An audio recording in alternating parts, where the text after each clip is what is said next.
So I'd like to call the meeting to order. Today is the 2:30 regular meeting for Parks and Recreation, and we will start with the Pledge of Allegiance. Please join me. I pledge allegiance to the flag of the United States of America, and to the republic for which it stands, one nation, under God, indivisible, with liberty and justice for all.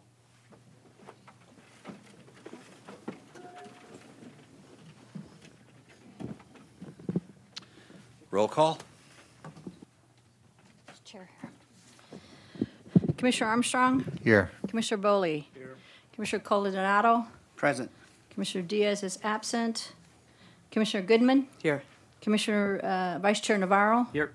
Commissioner Pace? Here. Commissioner Wright Duran is absent.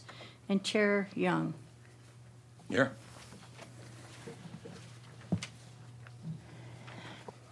Regarding the posting of the agenda, The agenda for today's meeting was posted at City Hall, the Leisure Center, and on the city's website last Thursday, June 14th by 2:30 p.m. as Thank you. required by established policies and procedures. great.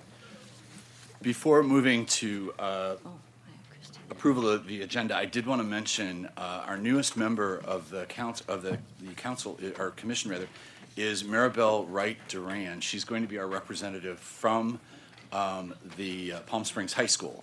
So she will be joining us. Unfortunately, she may have been held up today, so we will welcome her in person next week. And we have our liaison with us today, Christy Holstidge. So we'll jump with two items on the agenda, and then if you don't mind, if you'd like to take a few minutes, great. Regarding the approval of the minutes, has everybody had a chance to review them? Any changes, any needs for correction or update? Okay, can we have a motion?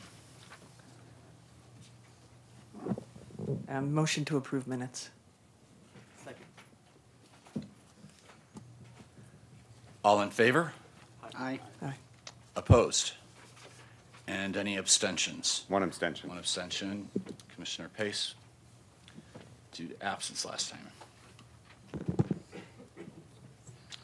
Great. So we can correct the record. Commissioner Diaz has arrived. Thank you. Thank you. Moving forward, correspondence. Vicki, have we any correspondence? No, we do not at this time. Okay, thank you. What I'd like to do is interrupt our flow for just a second and ask our liaison, Christy Holstidge, if she would just address the commission. Thank you. Thank you so much. Thank you for having me. I'm excited to be your liaison. I volunteered for it, so I'm happy to be here. I'm sorry I haven't been able to be here before. I'm the liaison for maybe a dozen or so different commissions and groups, but this is really important to me and your work is, and I'm here to support your work and hear from you how I can best advance your policies to City Council. If you need specific things from me, I'm really here to help you and serve you as well. So I'm hoping we can work in partnership. Your chair and I had talked before about trying to, work together and having a more streamlined process to bring things from commissions to City Council, because as a former commissioner, I know sometimes things don't move forward in the way that you want, or you might not have a clear process to get to City Council. And so that's why our City Council decided to do liaisons this way, and so that's sort of a new process for our City Council. So just to have clear sort of rules and responsibilities, I'm not able to attend every meeting, and in fact, I work 9 to 5, and so this timing of the meeting is sometimes difficult for those of us who work. But I'm always here for you if you need me. So I brought my cards with my cell phone number for all of you. If you can reach out to me, email me. If you want me specifically at a meeting for a specific agenda item, have the chair or one of you email me and let me know, and I will be here for you. Okay? So I'm thank you for all of your work. I know we have a number of items to discuss today, and I'm here to listen in and support your work and report back to City Council. One item, Commissioner Caldonado asked me to look into the issue of renaming a field at Demuth Park for the local kid who passed away. And so I asked the city manager and the city attorney about that issue. You asked me, and I looked into it, and I'd like to report back that the city attorney said that there's no specific issue. There's no, rules or ordinances preventing that act. It's something that, as you know, the city hasn't done before. So it would just be up to you to make that recommendation, and then we could bring it forward to city council. Okay? Thank you very much. We will ask that that be added to the agenda, so since it's not agendized for this meeting, Right. we could discuss at the next meeting and notify the family if they could join us for that meeting. Absolutely. Perfect. Sure. Thank And you so much. You're for doing that. welcome. And, because of the Brown Act, I can't go around and see how my fellow city council members feel about that. I'm supportive of it, and, not saying how I would vote, but I'm supportive of that in general. So I think that you should bring it forward, and then we can see what we can do and what council wants to do. Our issue is only making sure that there wasn't anything on the record that would preclude it from happening. We didn't want to take them down a path of recommending it and then have it fail because it isn't something that could happen. So I understand. thank you very much. Thank you. Do you have any other questions for me, or? At this time, Yeah. Commissioner Armstrong. A policy question for you, because we have been wrestling with that. Would you support some kind of policy on renaming? Because I can foresee a future where we're going to have every month a worthy person come forward. Yeah, so that's why I said in general, I think it's something worth you considering, and I would hear your recommendation. I think that's the role of these commissions, is you do a lot of the hard work, frankly, of hearing that and wrestling with a lot of the policy issues and then making a recommendation for city council. So that's why I said I don't know how I would formally vote, but I think it's definitely worth a discussion and you all to make a recommendation on a lot of those issues that you see. Yes. Thank you. I just have a question as a follow-up, and I'm just wondering if the city is actually looking at naming other areas inside the city, whether it be a park or a rec or pavilion, and if you're creating policies around that, I would just ask that we be able to meet with those people, as we start to craft our recommendations for that, to make sure that it is a much larger conversation. Yeah, so we do have a subcommittee on fundraising, and that's Councilmember Coors and Mayor Pro Tem Roberts, I believe, so that's not me. So they are looking at different opportunities for naming. For example, I'm on the Downtown Park Subcommittee, and that is something we're considering. So it is a larger conversation for the city. The city manager probably has a more comprehensive answer on that. But I think we'll raise that and we can move forward on those subcommittees as well. But your recommendation would sort of be used, then it could go to their subcommittee next, if you'd like. That's a really good idea. Any other questions? Thank you very much. And we'd like you to stay for as long as you possibly can, but if you need to, we understand that you've got other responsibilities, so thank you. Now what I'd like to do is move into public comment. This time has been set aside for members of the public to address Parks and Recreation Commission on agenda items and items of general interest within the subject matter jurisdiction of the commission. Although the commission values your comments pursuant to the Brown Act, it generally cannot take action on any items not listed or posted on the agenda. Each person will have 3 minutes to speak, and right next to Chrissy is the special chair that we always have our commissioners, our guests sit in. I always point out to that chair because it looks a little different. We'll turn the mic on, and we'd like to move through this relatively quickly. So if you're ready to come forward now, please come forward and speak. Also mentioning your first name, last name, and the city that you live in. Pass these out, please. Thank you. My name is Dean Mangione. I'm the USA Pickleball Ambassador for Palm Springs. My wife and I, Nancy, run the Demuth Park Indoor Pickleball Workshop and the James O. Jesse Pickleball Workshop 5 days a week from 7 to 1. Please come out and see us. I'm here today to answer any questions regarding the pickleball in the park as well as in the gyms. I also want to bring you up to date on our International Referee Training School, which we are holding at the James O. Jesse Center on Saturdays. We need to train 200 referees between now and November for the 4,000 players who are coming to Indian Wells Tennis Gardens to the National Pickleball Tournament. So we've rented the gym, $500 a day. We hope to have about 20 sessions there over the next several months, 4 months I think it is we have. And we're doing 15 per day, including one youth from James Jesse, a 15-year-old. They're paying $5 per match, so there's opportunity for them to, the referees to make money and offset their costs. We're also teaching the youth how to place taped lines for our courts. And currently we have over 100 members at the Demuth Park at $38 per person. It's about $3,800 a year, and this is our third year we're going into. And there's 100 members now at the JLJ Unity Center for Pickleball. We have Ron Schmeck here who's going to speak shortly. He's been teaching at the Demuth Park gym for free every Monday. The issue is we've been coming up with between 2 and 5 new pickleball players who wish to learn, and Ron's been teaching them. But this has been going for 3 years, so we have a lot of pickleball players who've learned to play and very few courts to play on. We're swamped. You're also going to hear from a very new member, our newest member, Shonda, and she'll give you her experiences with coming to pickleball. I would also like to lastly give you a first-person account later of my experiences at Ruth Hardy Park playing pickleball, and I'm sure you have a lot of questions regarding that.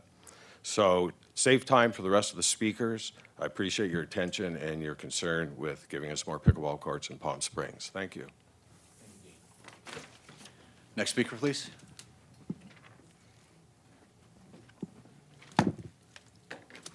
It's appropriate that I speak regarding pickleball because I'm not exactly opposed to it, but I have something to say about it. My name is Neil Adams, and I live in Rancho Mirage. However, I've been playing tennis at Ruth Hardy Park for over 40 years. So thank you for allowing me to speak. I bear no ill will towards the pickleball players, and I sympathize with their dilemma to find suitable facilities to play their game. But I wish to state emphatically that pickleball and tennis cannot coexist on the same courts, and please allow me to explain. Tennis, as you may or may not know, is a relatively quiet sport. There's very little yelling or screaming by the players or the fans during a tennis match.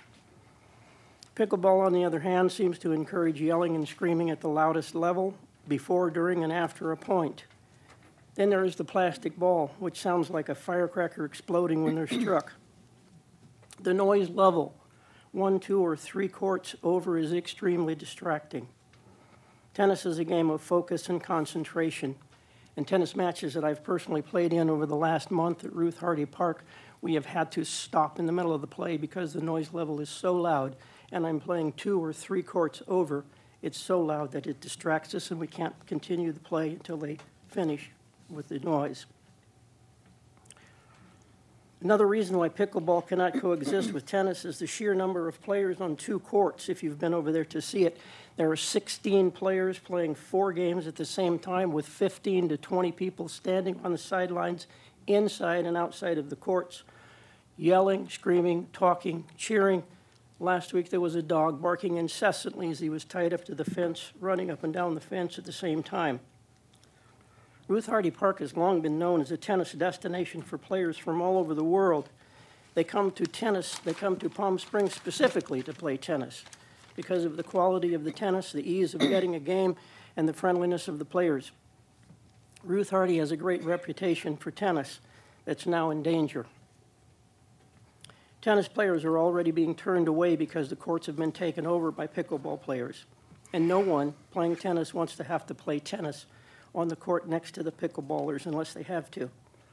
I can tell you with certainty from my 40 years plus of playing tennis at Ruth Hardy Park that when the tennis players return in the fall and realize that they must now share the court next to them with 30 people and have to endure that noise level, they will begin to alter their destination plans from Palm Springs to play tennis elsewhere.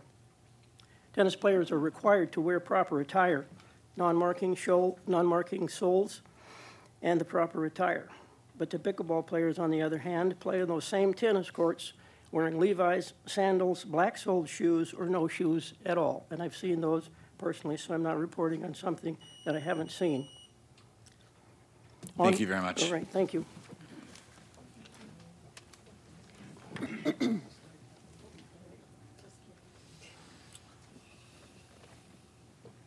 Hello, my name is Michael Brown. I'm a citizen of Palm Springs.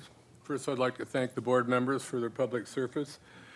I know it too often can seem like a thankless job. I did not recognize the description that the gentleman just gave you for what happens on pickleball courts. Being an avid player, I'm not sure where he's playing, but I am not familiar with almost anything he described. I've been a resident of Palm Springs for 11 years. If you do the math, you'll notice that I arrived in 2007 when Palm Springs was on life support. The town, the north end of town was essentially shuttered. The old defunct mall sat right in the middle of town. The Anchor Corner, where Lulu's is located, was closed down for the 4th time, and the pulse barely had, or the town barely had a pulse. Now, 11 years later, Palm Springs is on a roll, gaining both national and international attention and a huge surge in prosperity.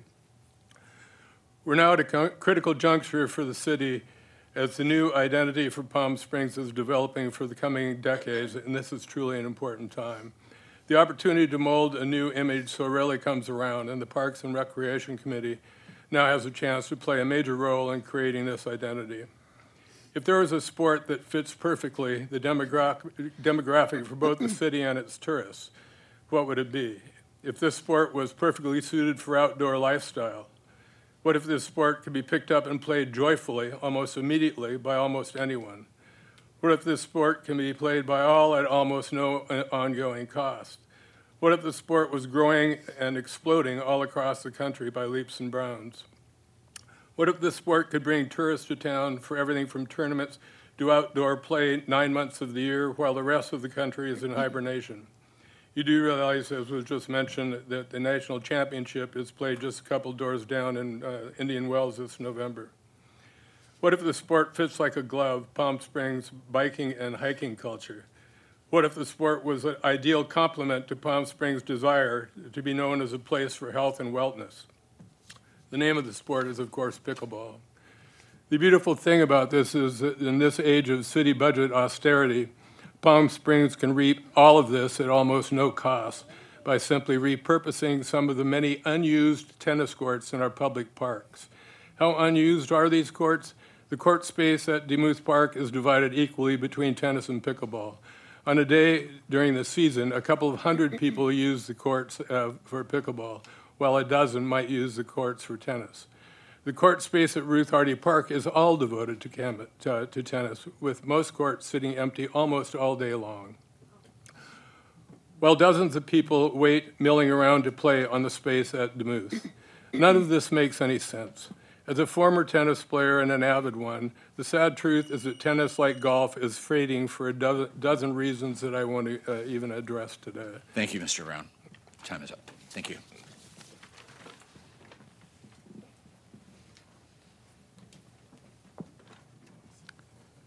Hi. Hi, I'm Kristen McLean. I'm a Palm Springs resident, and I'm coming to you about the Tiny Tots takeover from the school district. I come to you with great concern. I am not only concerned about Tiny Tots being eliminated, but also all the after-school programs and many other programs that are held at the pavilion if the state preschool takes over. What baffles me is how the district can comfortably end the programs, especially since the after-school programs that benefit many of their own students from the area schools through PSUSD. On top of that, the income slate for the state preschool may not apply to some of us. I, for one, will not be told that if my family makes more than the highest slate, that we should be able to afford a private preschool. First, nobody knows each one of our financial responsibilities, nor is it the business of anyone. My point being is, why will this state preschool be a better program at the pavilion than the Tiny Tots program?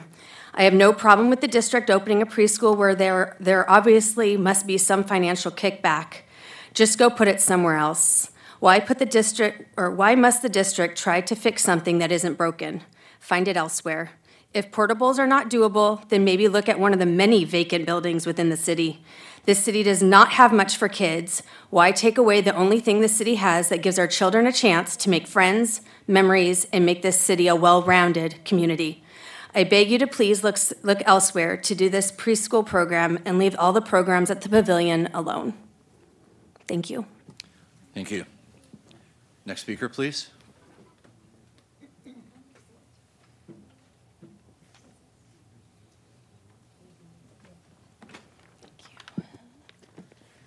Hello, I am Jolie Estrada, Palm Springs resident. Deja vu regarding Tiny Tots again.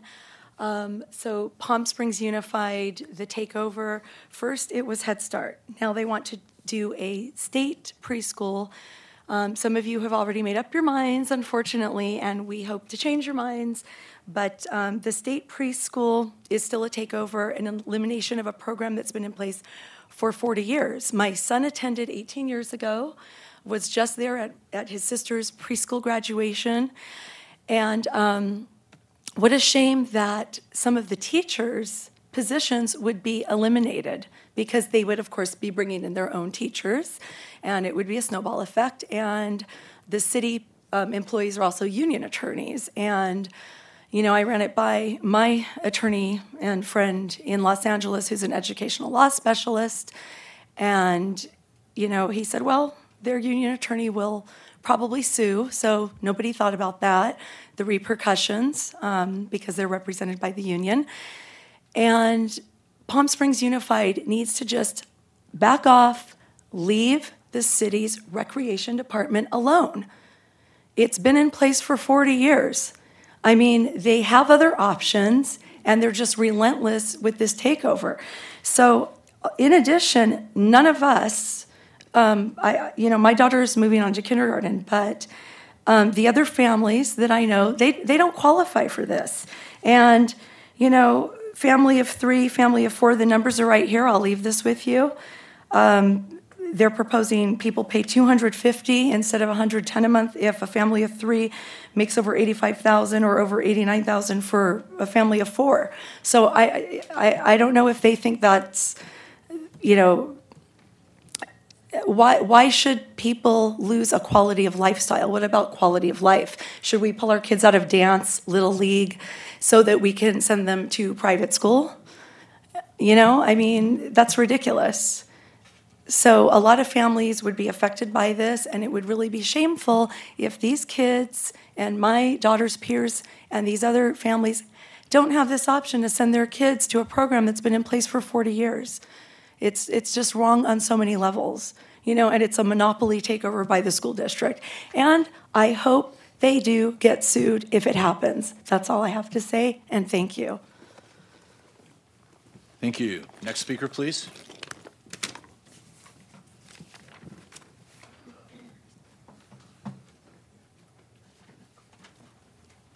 I'm Ron Schmeck, and Hi, Ron. thank you for listening to me. I am an instructor here in the desert. I teach almost at every place in the desert. I even teach the professional tennis players how to teach pickleball. We have over 12 professional tennis players that have converted all their country clubs into pickleball. It is becoming more popular than tennis. Most of the clubs, they'll have, like where I live, we have almost 600 pickleball players in 4 years. For 25 years, they've got 180 tennis players. So that shows you the growth of this game. Indian Wells. I just heard today that Mr. Allison, I don't know how he talked Indian Wells, the city, to put up all this money, but they're putting up $100,000 just to promote our national tournament, which will be held here at Indian Wells. He signed a 5-year contract and put up a bunch of money to promote pickleball here in the desert. He's going to build us 45 new courts, which is amazing. That's a few $1 million there. But anyway, the sport is growing leaps and bounds, and I teach little children how to play the game. Now, I heard a gentleman complain about noise. There is noise. everybody's having so much fun. You can't believe it. They're just screaming and having, it's a ball. You go to a tennis court, you don't hear that. Everybody, and I'll tell you why the sport of pickleball has grown more than tennis, way more than any other sport. In pickleball, you can be a brand new player, which I'll teach. I just came from teaching about 20-some people in Palm Desert today. Brand new people. Within 40 minutes, I've got them out in the court playing. Now, you can go to any place and play, and the good players will play with you. But try that in tennis. It don't work that way. If you're not real good, and it takes 5 years to be a good tennis player. Pickleball, I can teach you in 1 hour. And it's good for your health. I lost 30 pounds. I didn't start playing until I was 80 years old. I'm 87 now, and I'm a national champion. Because the guys well, thank you. But the guys I play, I got to tell you, they don't run too fast. But anyway, thank you for hearing me. And I just got to say one thing about Demuth. We did want to get more courts at Demuth, and I understand we got shot down on that. But I'll tell you what, it stinks over there in a way. If you've ever been there, it stinks. But I'll tell you what stinks more. Going over there and playing and having 50 pickleball players waiting to get on a court and see 2 empty tennis courts right next to us, nobody playing. Thank you very much. So anyway, thank you guys. I appreciate being here. Thank you. Next speaker, please. Hi, hello, good afternoon, neighbors. My name is Shonda Thomas Favreau, and I recently became a part of the James O. Jesse Desert Highland Unity Center community 6 months ago. And in the 2 weeks that I've started playing pickleball, which I first put a racket in my hand 2 weeks ago, and today was the 4th time I had a racket in my hand, and it is amazing, fun sport. I mean, believe it or not, we really do have the next Serena or Venus Williams of pickleball here in our community. And our community has the resources to train them, to train our kids that are here in our community, to train them to become better athletes. Please help our children grow and learn a fun sport and give them the tools to be able to better serve our gorgeous community. Please help us provide more education and resources so we can all grow to our full potential. Help us put our talented Palm Springs neighborhood first on the pickleball courts. Thank you. Thank you very much. Next speaker. Hi, council people and Vicky. Hello. My name is Annika Heron. I play tennis at Ruth Hardy Park. I'm a little bit upset by the rhetoric about, is tennis more fun or pickleball more fun? I think we all want to be healthy. We all want to have fun. We all want to enjoy our sport. It is quite loud on the tennis courts, to correct this gentleman, this national title gentleman, professional, whatever. But all these arguments seem to me to be off what I see is the problem. When I go to the beautiful courts and they are scarred by tape, that could have been avoided. And also this idea of sharing the courts, I do feel that it is misleading to say that the tennis courts are sitting empty with no tennis players. They're always full. There are not enough tennis courts. We have 8 tennis courts. Granted, 2 tennis courts make 8 pickleball courts. I think both sports are great. I have friends who play pickleball who used to play tennis. It's great. You can learn pickleball so fast. Tennis isn't like that, but I really do feel that's irrelevant. For me, what happens is when I go to the court and I see the tape there that can't be removed, it shows a kind of disrespect to the venue where traditionally it has been tennis players where at the last council meeting I thought it had been decided, well, you have 8 pickleball courts at Demuth, we have 8 tennis courts at Ruth Hardy. I'm sorry about the water treatment plant. I play tennis. I used to play tennis at Demuth as well. And the other point I want to bring up, and I hope this is relevant, it's about integrity and good sportsmanship. And having been a tennis player through juniors, college, helped teaching children with Kay Butler, who teaches small children out there, having Vicki graciously allow me to captain a team out of Ruth Hardy Park, which hasn't happened in a long time, a public place. This idea of sportsmanship where pickleball players are coming and asking, requesting tennis players to please leave the courts, and that has happened with, at least to my knowledge, a couple of Canadian players. Now, you have these people coming from Canada. We have a guy coming from England every year with his wife, renting an apartment, spending money, going out to dinner. Both sports are going to bring money to the city. Both sports are going to keep people healthy. My question is, why are we having this meeting again? I kind of thought it was already agreed, okay, it is not pleasant. There's not enough shade, or the water treatment smells at Demuth. But after 5 minutes, you get used to that smell. There are other solutions. There are other, it seems to me, venues to maybe investigate, or solutions. Thank you. Where it's not this like. Your time is up, but thank Okay, you very much. thank you. Next speaker, please.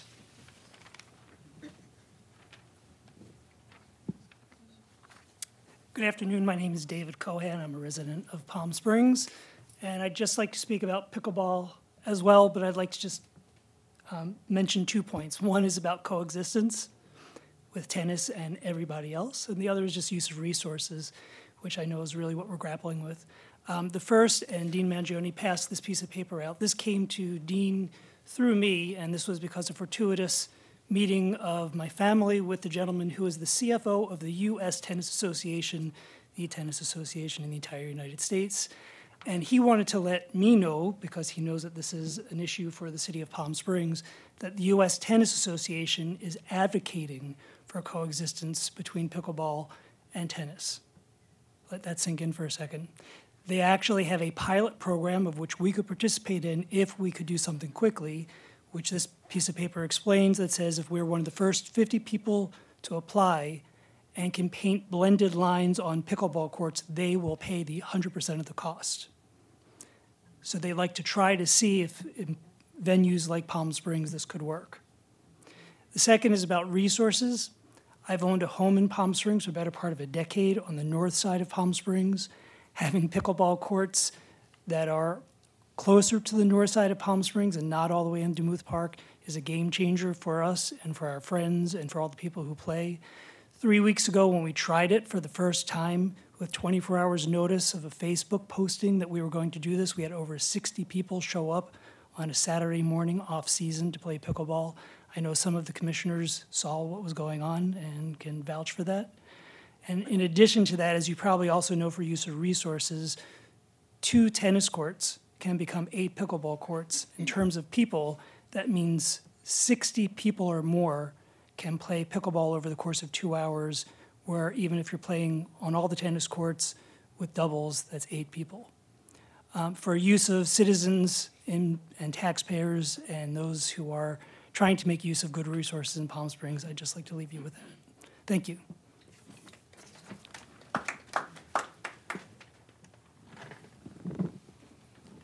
I know this is no surprise for those of you who know me. I'm Shelley Saunders. And thank you, commissioners. I was on the Park and Rec Commission for, I don't know, a long time. So I appreciate all your hard work. It's good seeing you, Christy, and how you doing? Okay, I'm here I really came for pickleball because I'm an avid pickleball player, and it is such a quality of life changer for me, and I am really enjoying it. I'm going to the park by myself and can pick up games, but what I really enjoyed was these people that I was meeting from all over the country who were just coming into Palm Springs and sitting at the park by themselves and picking up games and enjoying it. And the social aspect of it is so important to so many people who can go to the park by themselves and all of a sudden meet new people, they're making new friends, and all of a sudden have an exciting thing and healthy thing to go to. I can go on and on about pickleball, but I know all you guys are working really hard to coexist, and that's what I enjoyed about the gentleman who just spoke before me, because I do believe there's alternatives of finding finance and money to build some more courts. You know, the locations of it, we'd all have to look at. But I know you guys will all do the best in the interest of everybody. I was born and raised in Palm Springs. I was an avid tennis player at Ruth Hardy Park. I understand the importance of the tennis courts at Ruth Hardy and playing there, but I think you guys are going to come up with a really good solution for the coexistence. Now, on a sadder note, I got to tell you, I'm so upset with the school district for the idea of even taking over Tiny Tots at the city. Being a mom myself, I go and use the facilities there for yoga, and I see all the hardworking parents and their kids who feel safe and secure. I don't know if any of you are parents, but to find a safe, secure environment that your kids like to go to, that want to go to it, that you know that your kids are safe, there's no money in the world for it. And unless the school district can tell you that every one of those children and their families have a secure position in their program for the same amount of money that they're paying now, I think it's a no-brainer that you can't do it. You just can't put that stress and strain on these families that are already, most of them, paycheck to paycheck to paycheck. And the stress of putting their children, trying to find some other facility for their children that works for them. I see it every time I'm there, these hardworking parents who are in their work clothes and they're picking up their kids. And I've never seen a child leaving there sad or complaining or anything. And to be honest, I've taken a lot of time looking because I was interested in this. So thank you. Thank you very much, Shelley. Next speaker, please.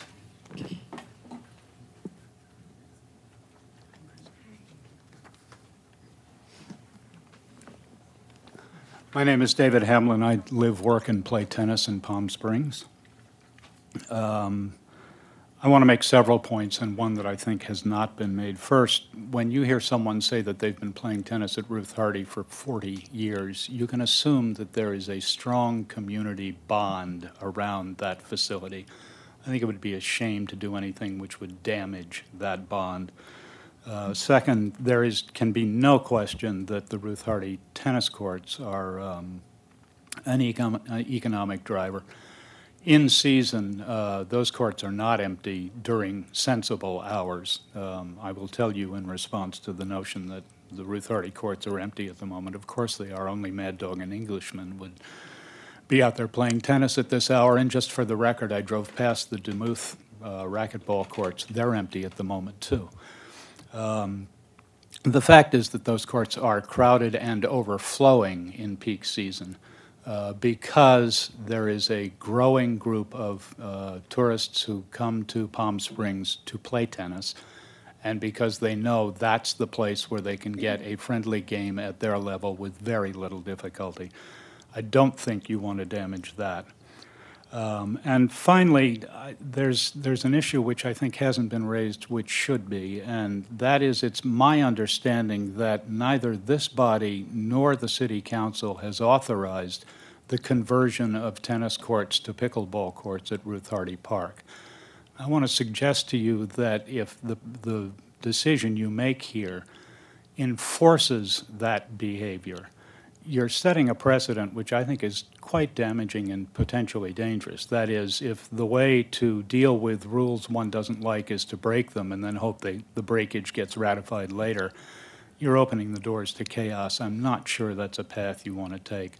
Finally, I want to say that I would enthusiastically support the creation of new additional pickleball courts anywhere you'd care to put them, just not at the expense of other suitable tennis courts. Thank you. Thank you very much.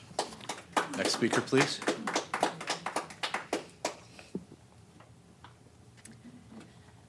Good afternoon. My name is Maxine Horrocks, and I am a resident of Palm Springs and a tennis player.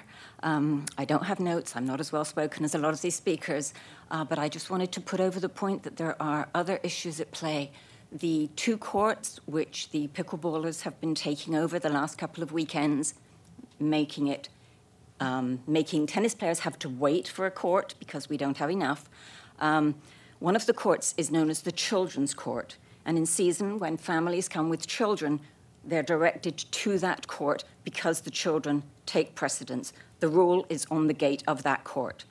The second court the pickleballs have taken over is the one with the backboard, which is great practice for the tennis players. Now we don't have a backboard. I think pickleball is possibly a very good sport. I have nothing against it or against the people that play, as have everybody I've spoken to at Ruth Hardy. They're all saying, yeah, it's a great game, not here. That's the only issue. We have 8 courts. We lost the plaza, so we gain more people.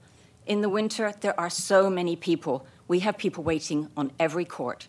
We play one set, and then more take over, and you have to wait again. That's how it works. It works very well. Since I moved here, when I moved to Palm Springs, I knew no one. I have met so many people from England, Canada, all over the States, who come to Palm Springs as a golf and tennis destination. Okay, in the future, it may be golf, tennis, and pickleball. That's cool. But do we really? They're not compatible. And I think that I ask you, as the council, to keep the Ruth Hardy Tennis Park as it was intended by Ruth Hardy for tennis. And one other issue, do we have enough bathrooms to cope with all these pickleball players? They're pretty grim as it is, and if we have a lot more people there, that's going to be another issue. So I ask your consideration, feel free, build courts, whatever. Eliminate the tennis courts at Demuth, because generally, to my knowledge, people choose not to play tennis at Demuth because of pickleball. So let's have 2 separate entities. Perfect. Thank you for listening. Thank you very much. Next speaker, please.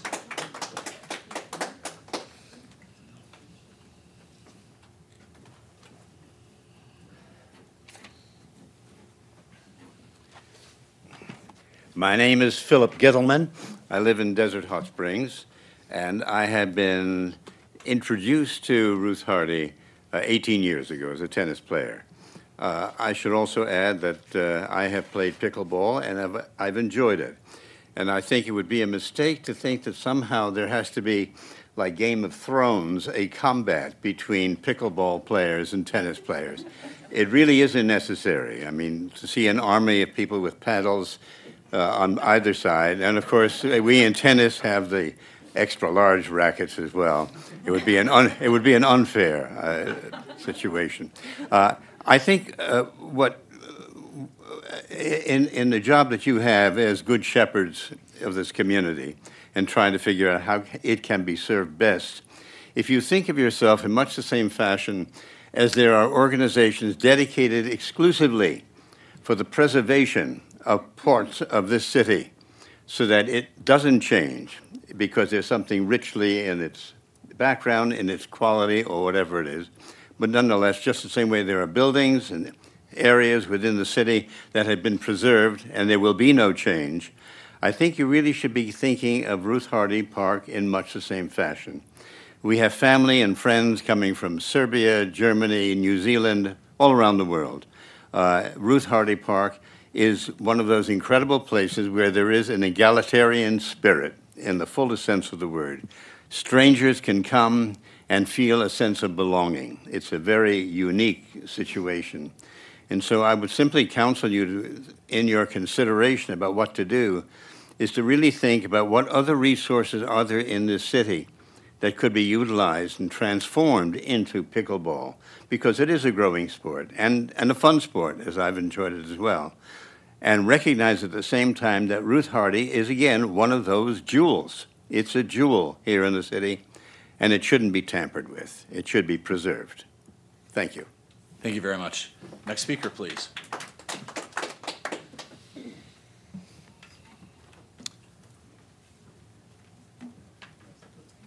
Good afternoon. Good afternoon. My name is David Paquette. I live in Cathedral City, but spend most of my time in Palm Springs. I am the president of the Palm Springs Pickleball Club. We rent the facilities regularly in the season at Demuth Park to host tournaments. So there is an income-producing ability for the city also by renting out courts. We just need more courts. We just don't have enough courts for the amount of people that would like to play. We have to limit our tournaments to so many because we don't have enough courts. We could draw a lot more people if we had more courts. So it is kind of a dilemma. You guys have done a terrific job within the last 3 years. We went from 0 courts 3 years ago to 8 at Demuth Park with some lines, temporary lines. So we actually have 9 technically at Demuth Park, but that's just not enough for as much growth as we are seeing in the sport of pickleball. So whatever we can do as a group to get more courts would be greatly appreciated. We don't want to infringe on anybody. It is a great sport. It is loud. It is fun, but we just need more courts somewhere. Thank you. Thank you very much. Any other speakers? Well, thank you all very much for the passion that you shared today. Oh, we have one more. Oh, we do have someone. Okay. If I can ask, if you're going to be another speaker, if you'd move up to the corner chair so that we can get this moving, because we've got a pretty long meeting and we've got some really big agenda items, and I just don't want to spend a lot of time in between. So thank you very much. Please. My name is Linda Burt. I live in Cathedral City, but spend most of my life at Ruth Hardy. Have for 48 years. Been there, met some of the most beautiful people you could ever want to meet. And from what I hear everybody saying, I'm getting emotional, it would be nice to work toward making everybody happy. The city is prosperous, like somebody said, you're having an influx. Let's take some of that revenue and give more rather than water down the situation and take away from one entity that, like Phil said, is beautiful, a jewel, to give something that is popular. Let's find those resources and let's do it that way rather than take from what is already working beautifully. Convert all of Demuth to all pickleball. I passed there 4 days a week and there were no tennis players. I have never seen at 7:30 to 8 in the morning, I have never seen anybody playing tennis on those 2 courts that aren't pickleball. They're nothing. So if that's the case, I don't think you'd have too many complaints if that were converted, and you'd make the pickleballers happy, and then find those resources and keep what is, and, you know, help everybody. Thank you all. Thank you very much. Since no one has moved forward, I'm assuming that means there is no other speakers. Thank you very much. One more, can somebody already made a comment and make another comment? No, sorry, there's a limit. I apologize. Thank you. At this point, we're going to move on to the agenda and our, actually, first we have city manager comments. So, David, you're with us. Do you want to take some time here? Good afternoon, everyone. Yes, just 3 things I wanted to note that might be helpful. One, as you may be aware, there's a portion behind Demuth Park up to the wastewater treatment plant that's going to be a portion of the CV Link. And that is about ready to get going with construction. That portion of it is very exciting for the city.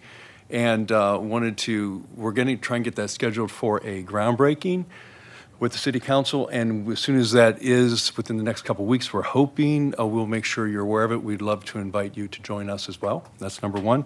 2, I want to offer a challenge to you of something I think is important that's been on your policy radar, and that is, as you know, we seem to get a lot of complaints on the bathrooms in the park. And it has occurred to me that it's going to take a little extraordinary effort on our behalf.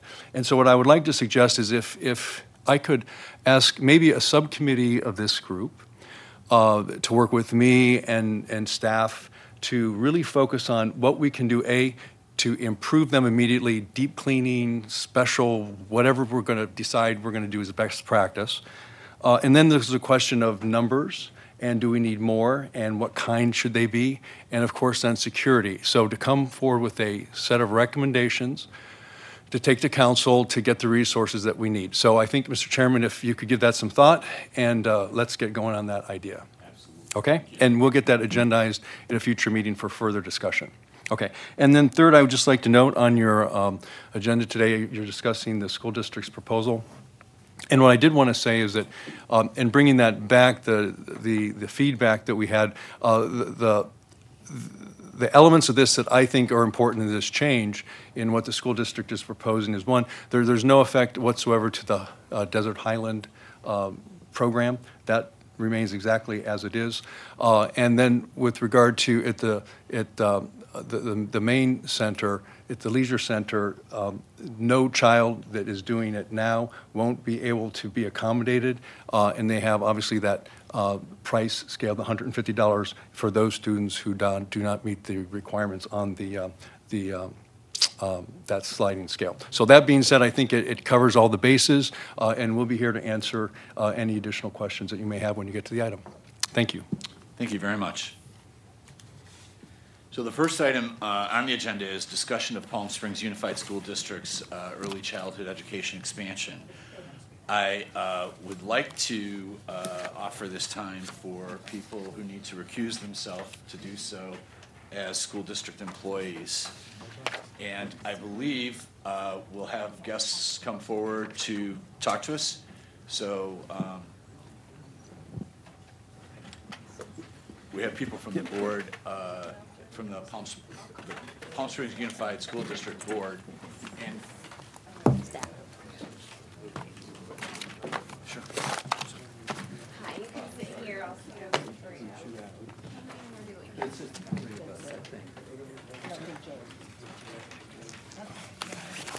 I don't think he is.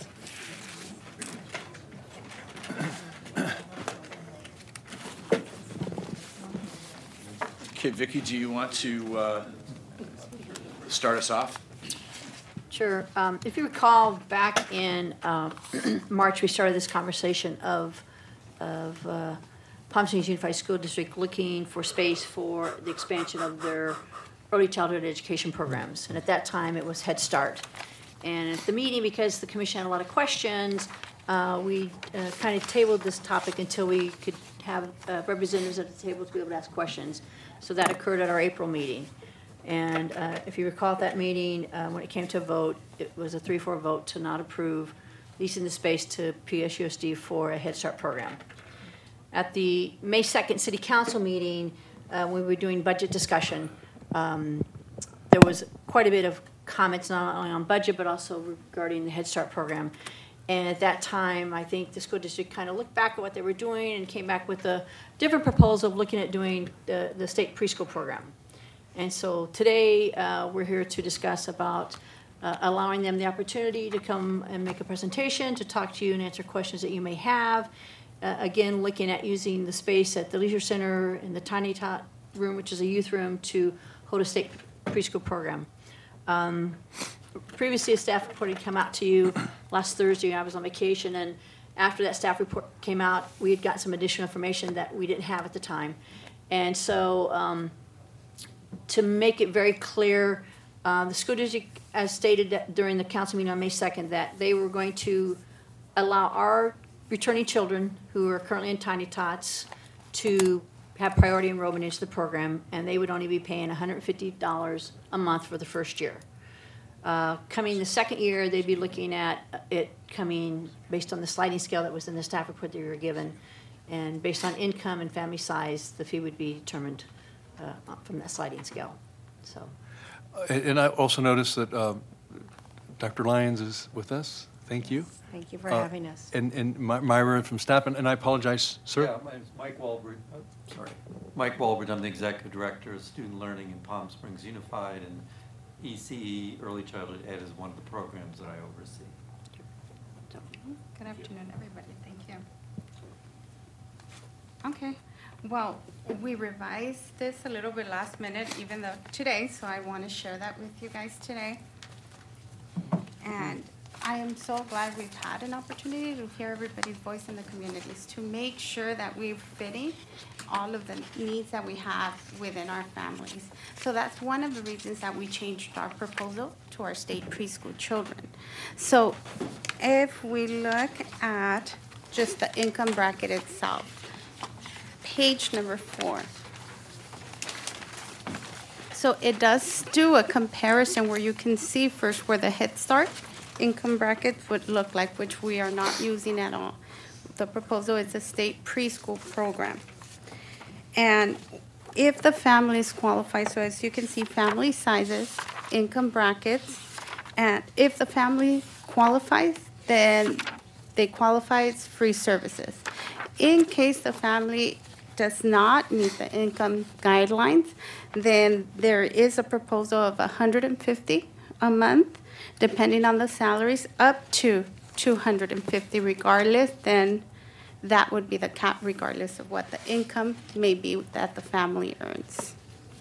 Is there any questions? Vicki, just to help us, today, what does a family pay for that very same service? So how is that comparable? Currently, the Tiny Type parents are paying $104 a month. Now, the council is going to consider that, whereas you have in your price or your fee change that'll be going to council. So that, if they approve that, that would go to what, Vicki?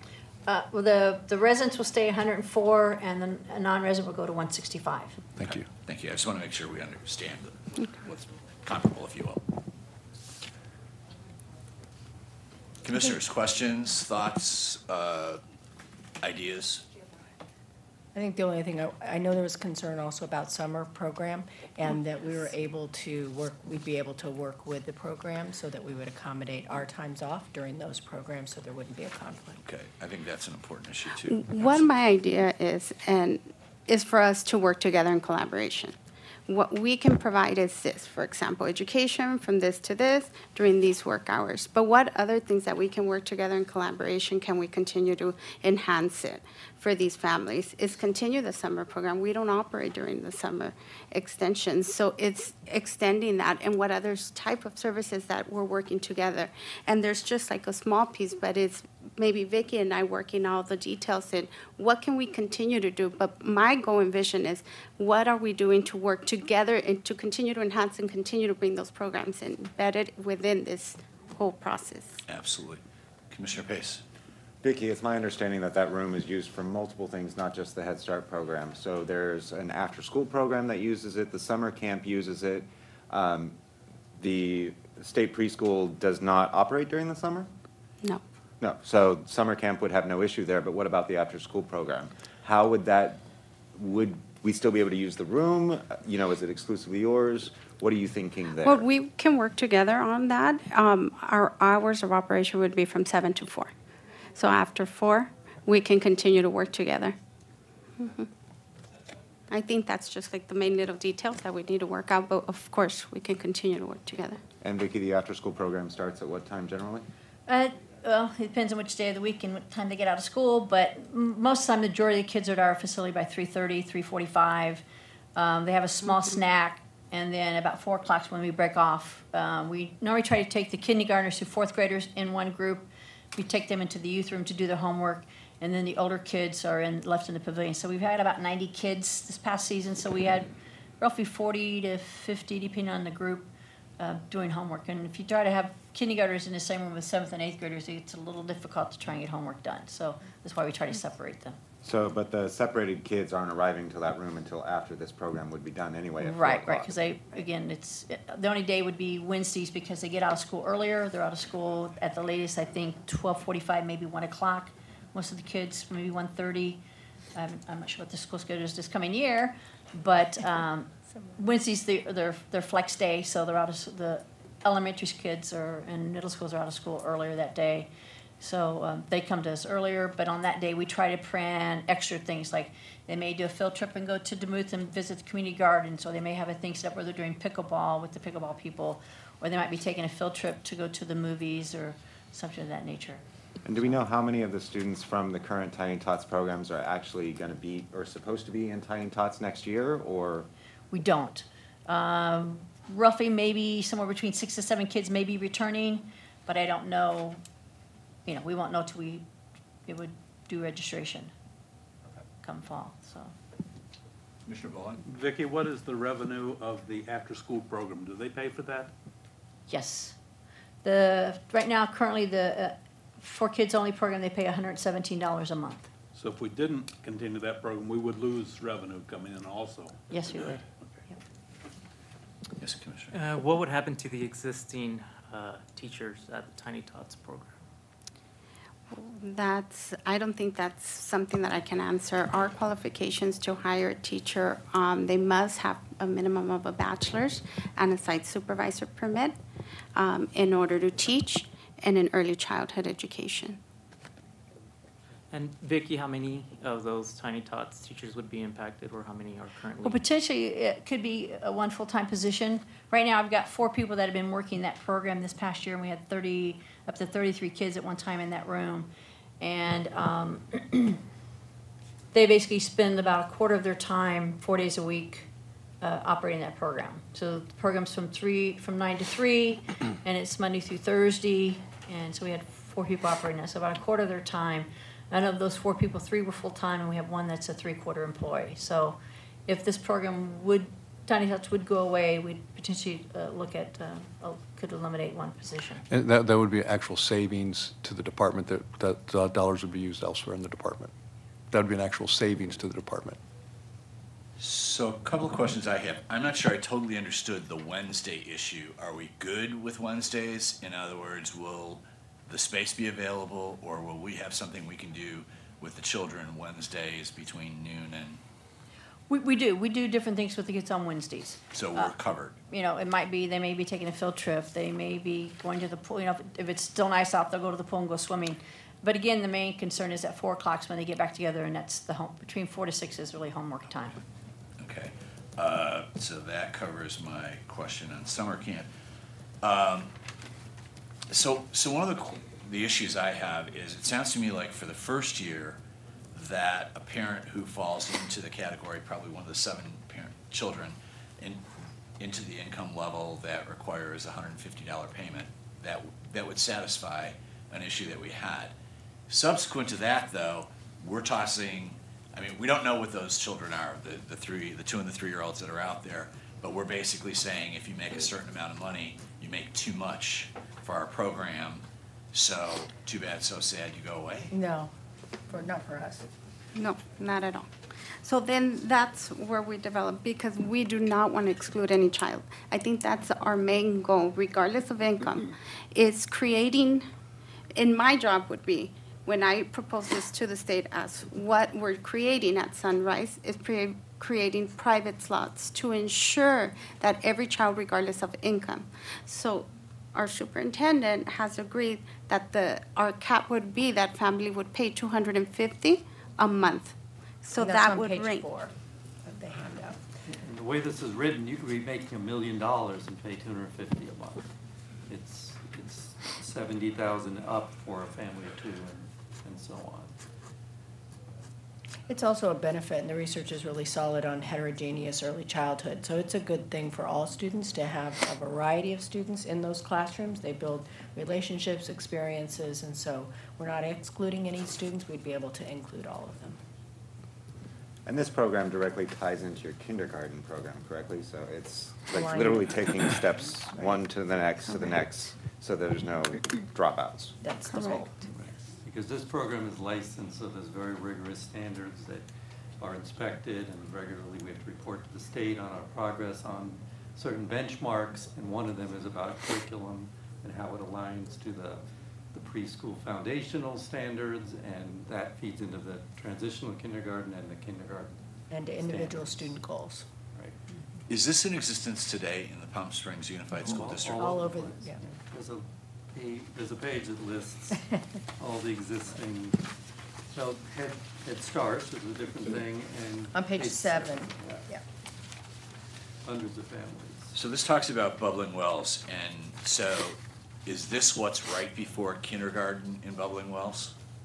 No, there's something called transitional kindergarten. Okay. which We is have if that your- across the district Yeah, as if your well. birthday is a certain number of months, you would go into transitional kindergarten. Other months, you go straight into kindergarten. Preschool is when you're not eligible age-wise for transitional or Transitional. kindergarten. This is way more than I had. It was either kindergarten or yes, stayed home as a kid. So, other questions? What is the purpose of expanding into Sunrise if you have all these others? Is it Waiting lists. a waiting list? Yes, long waiting list for students to get into our early childhood programs. Are there any other alternatives for places? We are expanding at our own facility. We're going to start a program at Ed Winslow. We've expanded other facilities. TK really changed our spaces at all of our elementaries, so when the legislature had wanted to get a 4-year-old program in, we backed up. If kindergarten used to have to be 5 by December, we backed that up to September. So it's those 3 months in that year that now have TK. So rooms that would have been available could have been available for early childhood. We have TK rooms now all over our campuses, so that's put a bit of a crunch on us as well. You know, when we had the opportunity for sort of a public-public partnership, knowing these are Palm Springs families as well, who may or may not be able to afford or to participate in Tiny Tots, we could expand that. Over time, and I think that's a big part of it, is constantly revisiting that relationship and seeing if it's working, and if this isn't something that once we do it has to live on in perpetuity, if it's not meeting the city needs, if we need to expand and go elsewhere. I mean, so there are lots of ways that we could reevaluate this as we go forward. But right now, our board has asked us to figure out ways to expand our early childhood program, because the research is really clear that when students have that experience for solid 2 years before they come to us in kindergarten, our standards are getting more rigorous, not less rigorous, that they do better in school. And so we're trying to provide as many opportunities and access points as possible. So there's no guarantee that 3 years down the road you would still be there? Well, we'd love to be there, but I just want to say that do we believe we'll have kids for that? Absolutely. But we also know that this is your facility, and that, you know, depending on the arrangements and what your needs are, would be open. I do think we'll have increasing need. The more opportunities that we seem to open up and provide, the longer the waiting lists get, which is a good thing. It's a good thing. Yes. Would any of the Tiny Tots kids be on the waiting list? Or would No, they- we would prioritize them, and we are able to do that, so they would be flagged and enrolled. So that would be if they're existing and returning. Right. And the one thing I wonder is $250 a child, and that falls into the 70,000 and above. Mm-hmm. So if there's 2 children, it's $500 a month. And how many hours is that? 4 hours, or is it 7? Well, I think the proposal is to do an AM class and a PM class, so it'd be basically, I think, 3 hours. For state preschools are 3 hours. Yeah, 3 hours morning and a 3 hour in the afternoon. And that $250 is putting them in for the 6 hours or for one of the 3-hour slots? For one of the 3 hour slots. So if I needed to leave my child there, or my 2 children there, it could cost me $1,000 a month. That would be, I mean, it's such a short, yeah. You can't be in both the A and Yeah, we can't, PM. yeah, Oh, you you can only can't. do one or Okay. the other. Okay. Questions? And this is the time. Commissioner Armstrong? First, I want to thank the school district representatives for coming. When we started down this route, I had asked you all to come before because I thought we were not getting the complete picture from what was being presented. So I really appreciate you coming back again. I think most people on this board know that I was very disappointed in the commission vote. I didn't think it was a compassionate action for the most needy amongst us in our community, working in low-wage jobs that we all benefit from what they do for our community. So we do have an obligation. And I need to say on the record, I've been very disappointed in the discourse. I've heard both at the council meetings and at this commission meetings, people talking about how many children people are having. We have people in individuals participate in a highly subsidized program with no income limitations, criticizing entitlement programs for working poor families. And I think that's really disappointing to hear that. But I want to thank you for coming back with this kind of creative solution. Thank you. Yes, Commissioner Pace. I wanted to verify something as well. It's a statistic I heard, and I'm not exactly clear, but I've heard it a few times from a few different people, and that's your meal program in most of your schools has an enrollment of it at like 87% qualify for free or reduced meals. And actually, this year, we're going to be able to serve all of our students for free coming year. What are those qualifications similar to this? Are we looking at literally 87% of the population across that would be qualifying for this lower rate? Yes. So Okay. when you look at, I mean, it's the sliding scale that they use, and I can't think of, you might know the numbers right off the top of your head. I think it's closer to, it's close to this, yeah. Okay, so if Um, it's similar, and we're talking about 7 kids. Right. Times 87%. And so we know that the preponderance of our families are low income. Right. That we serve across the district in every community. And so yes, we do feed them, we feed about 4 million meals a year. So it's pretty amazing. And we continue in the summer and provide meals in the park and have a service here in Palm Springs where people come to get their meals. But the statistic is showing that it's literally, of those 7 kids, 6 of them are going to That's fall, right. be That's covered right. easily. Easily, right, Okay. right. It pretty much, and across our district and all of our schools, the schools that have the lowest rate of poverty is about 70 to 74% are low income. So 7 out of 10 is our highest, most affluent school, and 10 out of 10 is our poorest. If I may ask, where does Palm Springs Palm Springs City fall into that? 'Cause we've It's- got Raymond Cree. It's right and there, 8 and 9. 8 and 9. Yep. Okay. Mhm. Actually, I did have one more question, and it is absolutely escaping me because I want my notes. Will all of the students in this program be Palm Springs residents at our facilities? Or might they be residents of Desert Hot Springs or other cities? What we do at every school is that we try to align every family to either the closest to the residence, homeschool, or workplace. So they tell us, they give us all that information at time of enrollment. And that's how we try to align the schools to best feed that family's needs. So we prioritize that so that we serve residents. We want people in their community schools. And we know that also, and I think that's true in Tiny Tots as well, you're serving students from, or young people from other communities as well who might be employed, who might have other business in Palm Springs. My only thought was that we are looking at a different fee schedule for people who are outside of Palm Springs in response to our council. So that piece does come into play, making sure that the residents get a spot first. Absolutely. And at a more reasonable fee than others. So I just want to make sure that we're keeping this equitable if we're going to allow others to step in. So go ahead, Commissioner Pace. Went in 2 tangents at once. I'll have to come back to it. Okay. Other questions, or, I mean, we have the experts in front of us, and remembering that the decision that we make today and the recommendation that we put forward, we're not the final decision makers. We are making a recommendation based on the information that's been laid in front of us. So if you have an unanswered question, this would be the time to do it. Commissioner Pace, you got it. Sorry. Happens occasionally. One of the things that you mentioned that you're trying to base them off of, home location, the school, I guess, would be their home school when they get that old to be able to enroll. Is there any consideration whether families are going to be attending other programs that are like in that location as well? Because we do have the after-school program, we do have the summer camps and all of that. Could that be part of the formula so that those that would want to be there are going to be in that same area?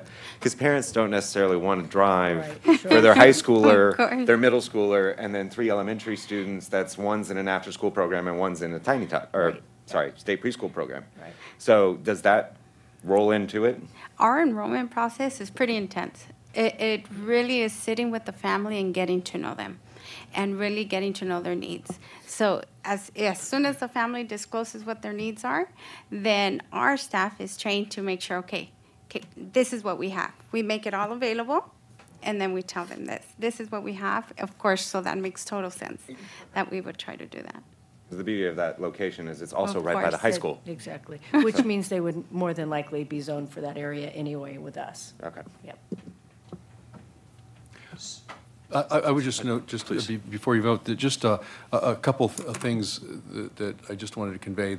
I think the 2 benefits to the city are, one, clearly this is going to be different in terms of licensed instructors, so that's certainly a much higher level than what we are able to provide. But also the other thing that keeps city managers up at night, the huge amount of liability we have just by the function of small children, tiny tots. So again, this will help shift some of that liability away from the city. So those are the two benefits that I see directly coming to the city.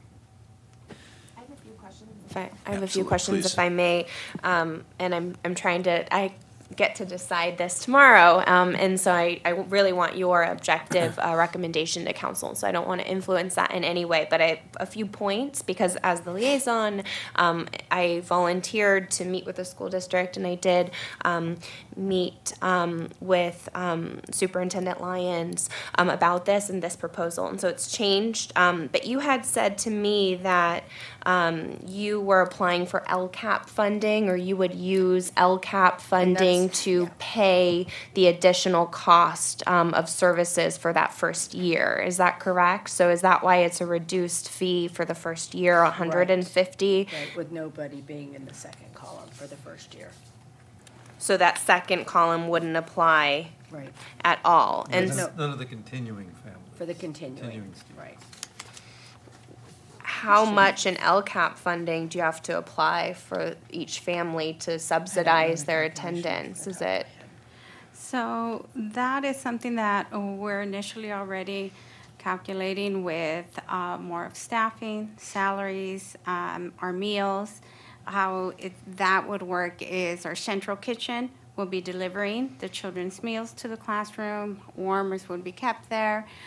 So that's what we're working in process, about how much that would cost, and we started that a few months ago, already embedding that into our LCAP. So I'm not too sure to give you an exact number. But so you're offering to pay some of your use some of your revenue to pay to subsidize the kids so that they can all stay on. And the rationale for that is that we would be serving more students who need the program and be able to do that. So that's the mission of the LCAP is, are you serving your students who are English learners, who are foster youth, who are low income?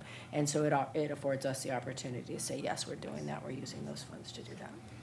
And then what term are we discussing here? Are we discussing a certain term of the agreement? Well, how this would, if. Just ongoing, right. If you approve this, and I was trying to think through this as a procedure, if the Parks Commission approved this, then basically you're going to have an agreement that you're going to ask us to enter into. So that will actually be the document that we will formally approve.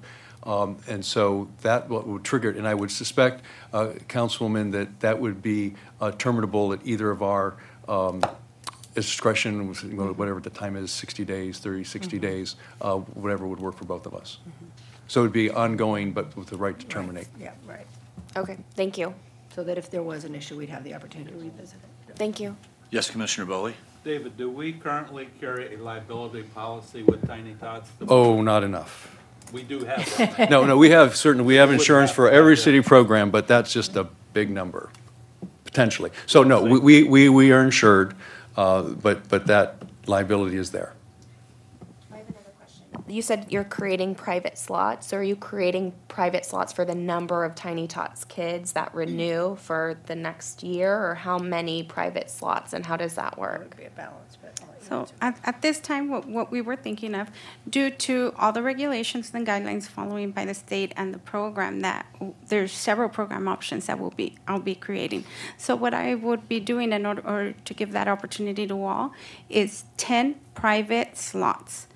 At each classroom, due to community care licensing, we will be able to license due to the square footage, the restrooms, and the whole facility and outside space is about 15 to 16 for AM and PM.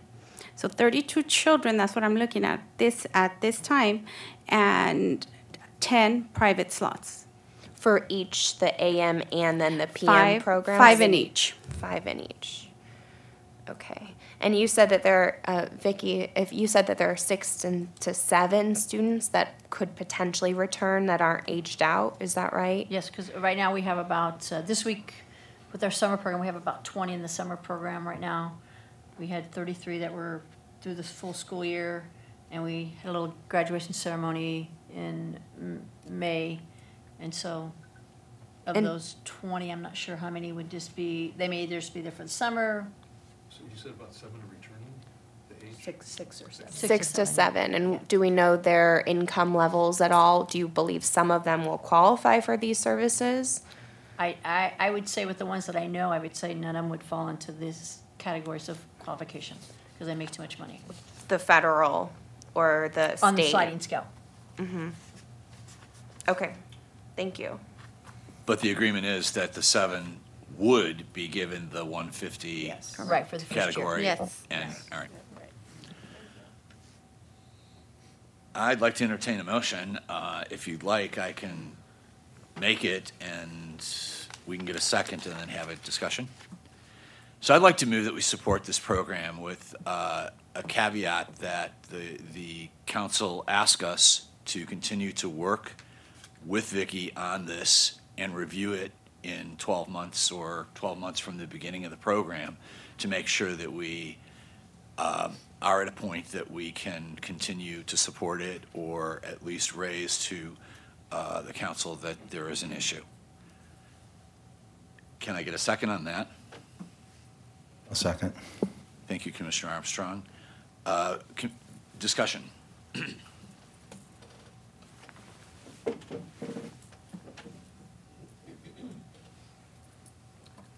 No? Okay, let's take a vote. All in favor? Aye. And opposed? I'm in favor. You're in favor? Yeah. Okay, so it's 7 or 6? 6 in favor. I'd like to thank you very much for what you've brought forward. I'd like to thank you for sort of listening to us and the city council and understanding that the first program wasn't going to function for us. And I feel like we have represented our constituents in making sure that this group is taken care of. And we do make the motion with the understanding that we would be supported in maintaining the relationship so that we can help evaluate it. Right. Yes, Commissioner Armstrong. I thought we were done with discussion, but I do need to respond to that. I mean, with all due respect to this commission, and I love being on this commission, we represent a certain demographic of this city, as does our city council. And I would venture to say that if we had a more diverse body up here, that the Head Start program would have received a positive recommendation from this body. Thank you for your comment. I just want to say thank you as well, and that going forward, I mean, all we really envision for the future is stronger public-public partnerships, and we always want to be responsive. We're not looking to take over anything. We really just, our mission is to provide the best access to education for every student that we serve. And so any way that we can do that and work with our public partners and our private partners to do that, we're looking to it. So we appreciate your willingness to try to go forward with this, and we'll all learn and grow, we hope, as we strengthen that. Absolutely. Thank you very much. Thank you. Someplace in here, I got the next thing on the agenda. So, Mr. Chairman, could I just, I do need to go, but if I could just make a comment on, just one comment on your item number 5 on business cards. I just want to tell you what the city's policy has long been, and that is the council has not wanted commission members to have business cards just because years ago there was some abuse on that. There's nothing preventing individual members from having cards made with your name on it and commission, but just the council didn't want from the city and city seal on it. So that was just to give you a little context on why that was. Okay?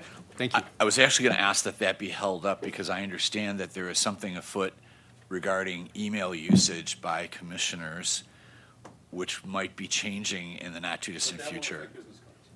Well, it would if we were given if we were given an email to use and we wanted to have a business card. I don't want people to run out.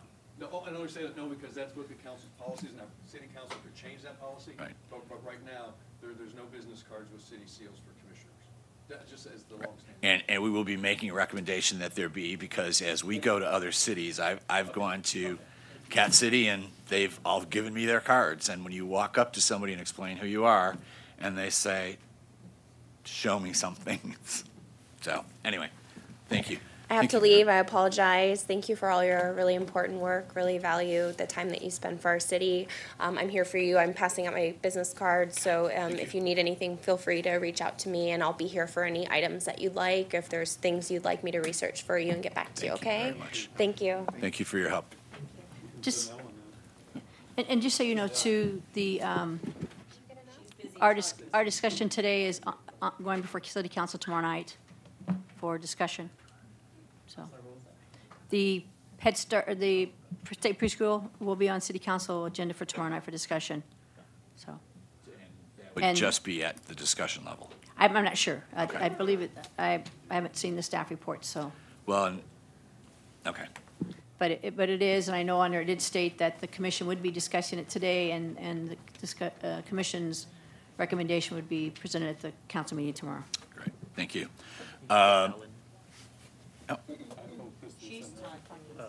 We'll go ahead and get started. We are running close and late, so the discussion on pickleball courts. Vicki? I kind of put this on here because of the multitude of emails that I have gotten since probably Memorial Day of the inundation of pickleball players at Ruth Hardy Park. I know there had been some issues going on. Apparently, at one time, there was a little altercation, and the police had to be called because of the tennis players approaching the pickleball players about striping the courts with tape.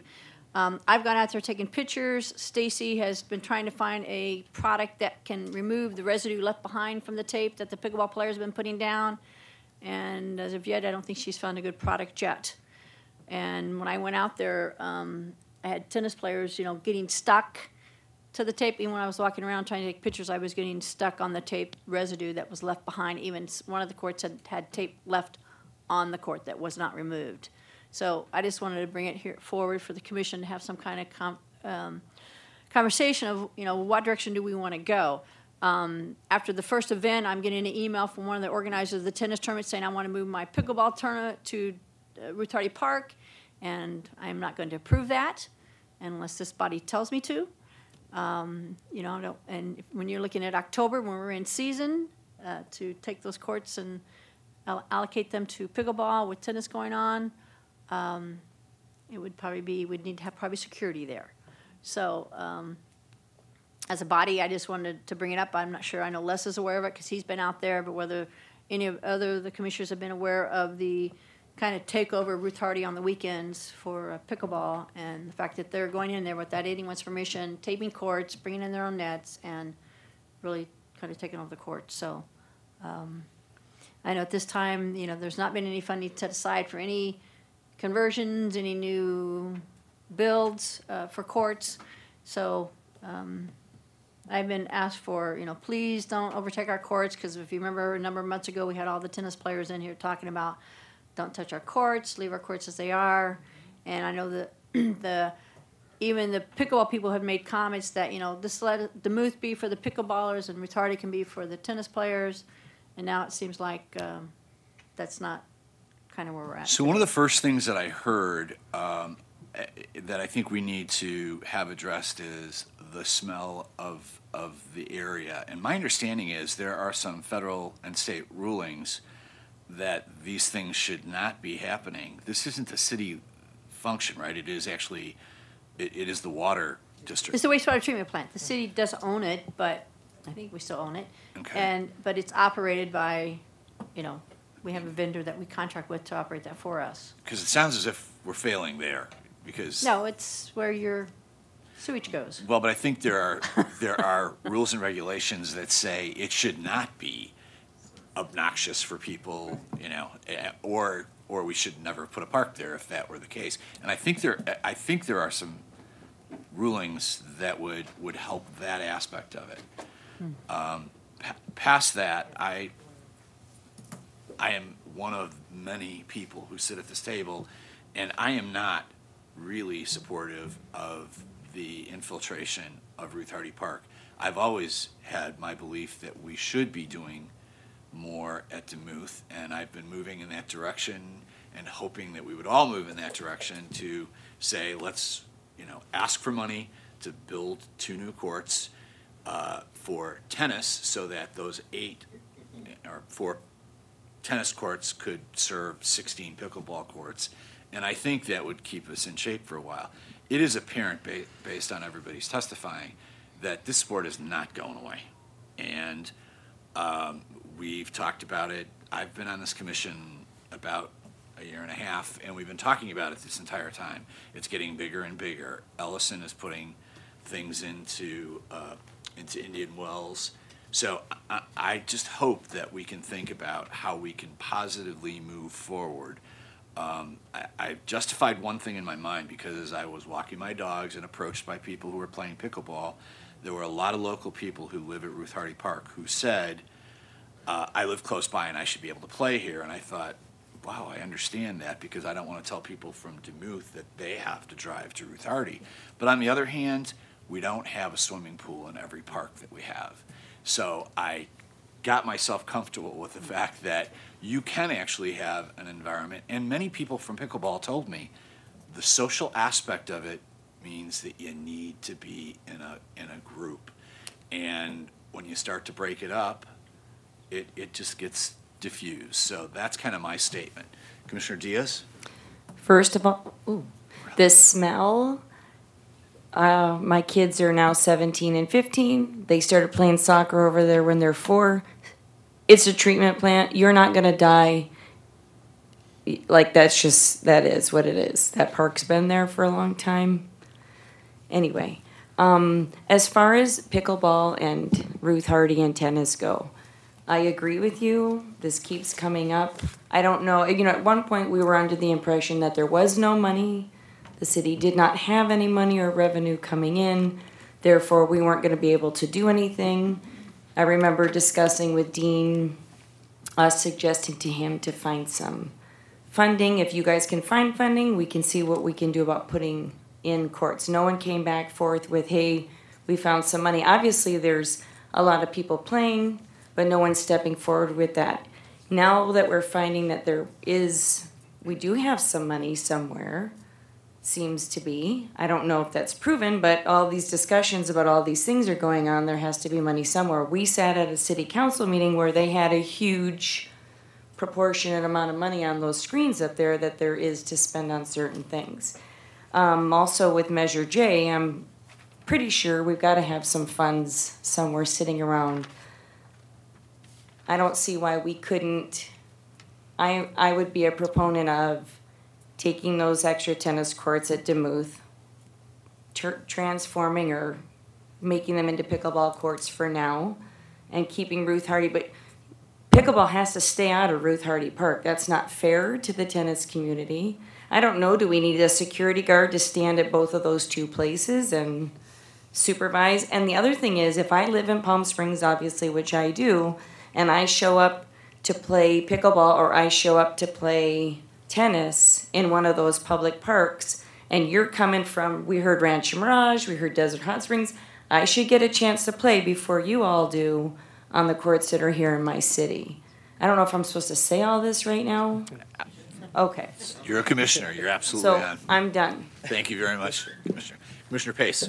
Okay, continuing off some of the points that Jody make and adding one in, we do need kind of a quick stopgap measure. And the thing that was presented by Mr. David. I'm sorry if I say it, Cohen, about the USTA actually being able to stripe these. They're doing it for free if we can get in on it. It's a time-sensitive matter. We do have 2 tennis courts that could be striped this way, sitting right next to pickleball courts, that could be used to expand it quickly. The dates here, it'll be done by August. And then we have to do a survey to say, how is this actually working? We have those 2 courts. They would still be available for tennis if pickleball players aren't using it, but this is something that could move forward quickly, that is no cost to the city, that would actually get more pickleball courts for them to be able to use. They would just see the stripes that they want. And this was brought to us by pickleball players, so I'm assuming it's okay. And at the same time, that also means that we're not defacing actual tennis courts with a damaging material that so far cannot be removed and is actually costing the city more money to try and remove it than it is for just a couple people to be able to play on what sounds like, by some of the tennis players, 2 very specialized courts. One that is for children, which our parks are, in general, necessarily for, and then one that has something that's a backboard. I don't play tennis, so I'm not going to be able to comment on what that is, but it's the only court there that has one?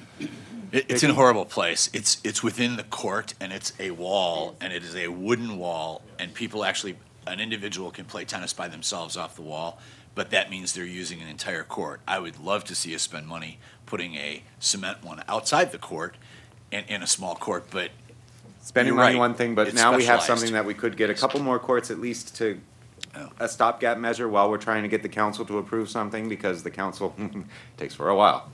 So this is a stopgap measure that I think could work for us in those two courts. We wouldn't eliminate tennis players, but we would add pickleball ability. Let me offer a reason why it could be a challenge. We do have competitions. I've been to several. I'm not a player, but I go and view them oftentimes at Demuth Park.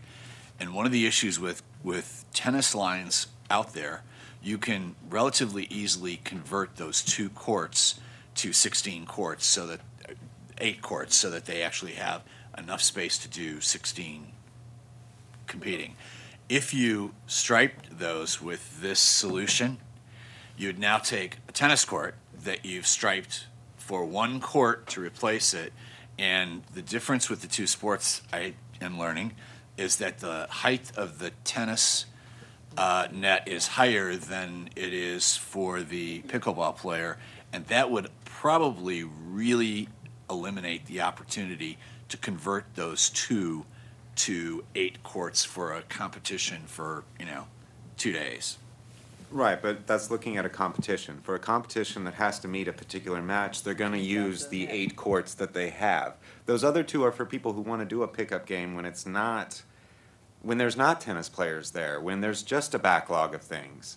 And I understand what you're saying, but to help you, one of the things that we're finding is we have competitions there, and they literally have hosts of people in line to play for the competitions.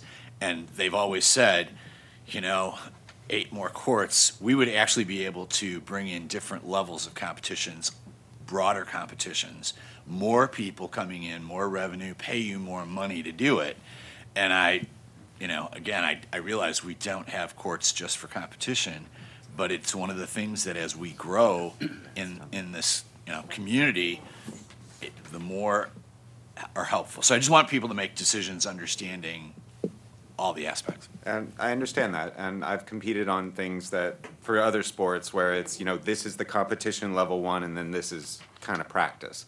But this is something quick, that doesn't cost us anything, that can move forward for now until we can get the money to spend at Demuth and build them 8 more courts, which competition comes up a lot. Vicki, how much is the actual revenue from these competition tournaments?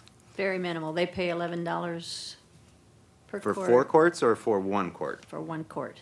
Okay. That's why when we were looking at doing the fees, I had proposed that the pickleball courts per court become equal of 1 tennis court. So they would pay $11 for each pickleball court, so basically it'd be $44 per court. They would pay by the hour for those So it's courts. $11 per 4 courts Right now is what they're paying. right now, per hour.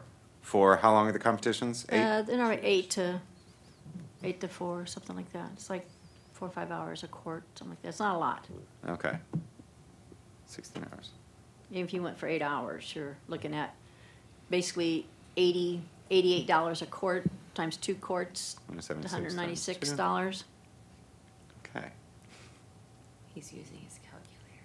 Always. Commissioner Diaz? I was just gonna ask, if they're playing pickleball, this doesn't include a net difference, anything with the net, so they would have to suck it up and play over the tennis net. Yeah. Okay. I don't know how that affects you, but at least you'd have lines. Commissioner Bowley? With the people that came forward today, I didn't hear anyone say, please keep our tennis courts at Demuth. They don't want to play around it. Why don't we move forward and make Demuth our pickleball courts all the way across, and Ruth Hardy our tennis courts all the way across, and keep the 2 of them separate? Commissioner Armstrong? Well, first of all, to do that, we would need to reach out to the tennis community like we did before with noticing. It would be unconscionable to move ahead with that today. I mean, what's happening is the tennis community is being forced to say, leave Ruth Hardy alone, take Demuth. And I do want to remind everyone here, again, when we had reached out to the tennis community, the very testimony we have about the importance of tennis at Duluth. We had one Latino man who grew up in the neighborhood, said he would never learn the sport if it was not for those courts. He's now teaching other people in his community to play tennis. And that's really important to remember. But, you know, when the commission went down this path of switching courts, you could predict what was going to happen. We're taking one resource from one group and giving it to another. I mean, we have to kind of step back and see, do we want to keep doing this? Because look at the animosity that we're seeing in the community. You know, we have to come up with some other kind of solution. And to say we should eliminate a recreational activity at Duluth for that community because it seems simple is just plain wrong in my opinion. You know, we're doing this a lot without a lot of objective information about usage in our parks. You know, there was comments about if you go to these courts now, they're empty. Well, if you go right now to the dog park, it's probably 40 people there. So, you know, John just suggests that our master plan is just hopelessly out of date. We're kind of operating sometimes in a vacuum. Obviously, public participation and testimony is very important, but there are certain communities in Palm Springs that are organized differently that aren't going to show up here. So I would be opposed to this idea of just removing a recreational opportunity for the people of the Duluth community. I would comment, having been at the same table with you when we listened to the people from Duluth who played, and you live in the Duluth community. Or you don't? I do. Okay. Okay. I live. But your children play soccer there. Okay, that's right. You're closer to me. I agree, though, that we should not be taking local capabilities away.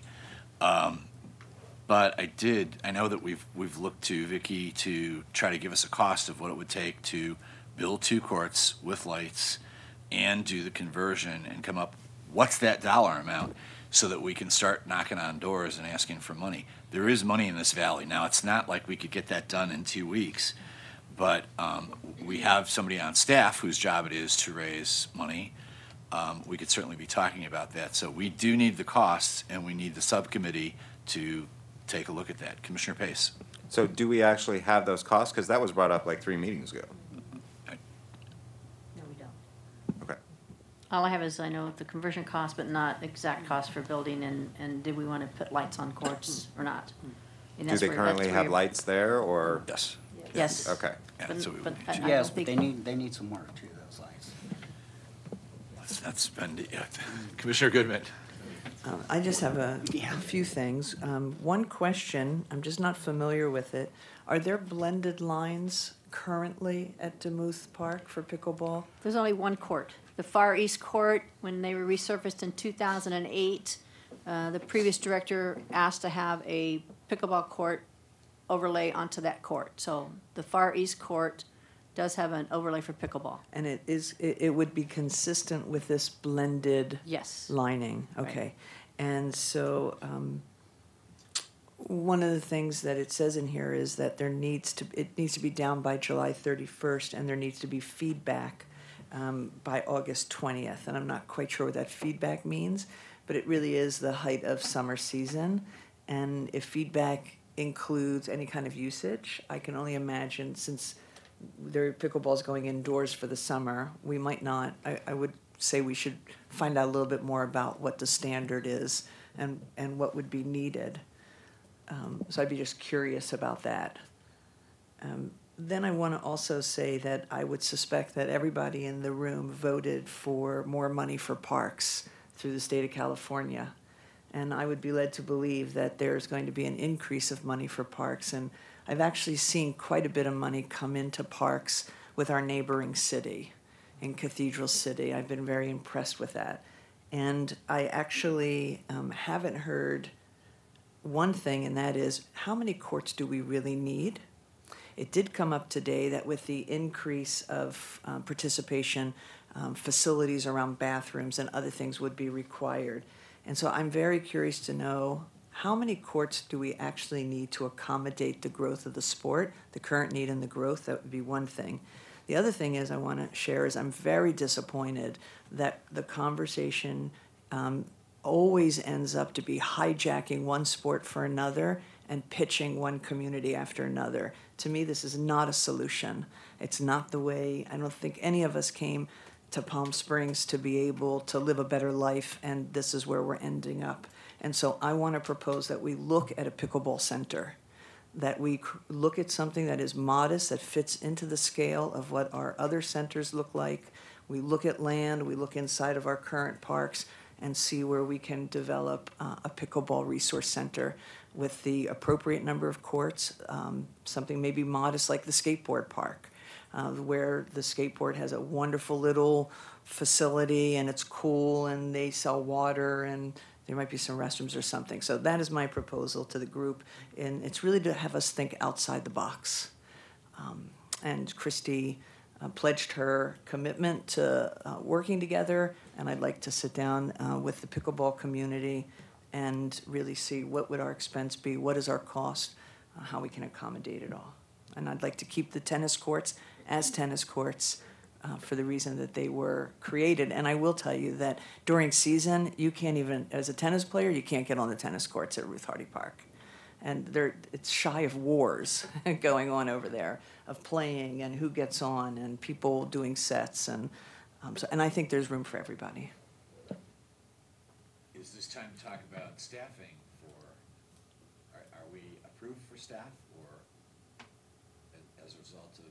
Well, as a result of the budget process, Councilmember Coors and I believe Councilmember Middleton, who's the budget subcommittee, or ad hoc committee, in several meetings I was in with them, brought up the idea originally of just looking at funding for a person to monitor the courts at Ruth Hardy. And they felt very strongly that residents should have priority use of our facilities.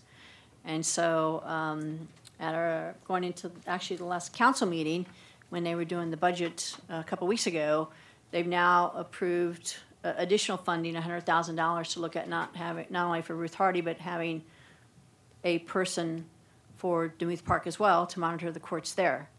So I'll be working over probably the next month and a half trying to put together a scope of work and some an RFP that we will be getting out on the street to look at bringing in one, possibly two vendors who would basically monitor the people that use our courts at Ruth Hardy, who uses the courts at Demuth Park, making sure that our residents have priority usage.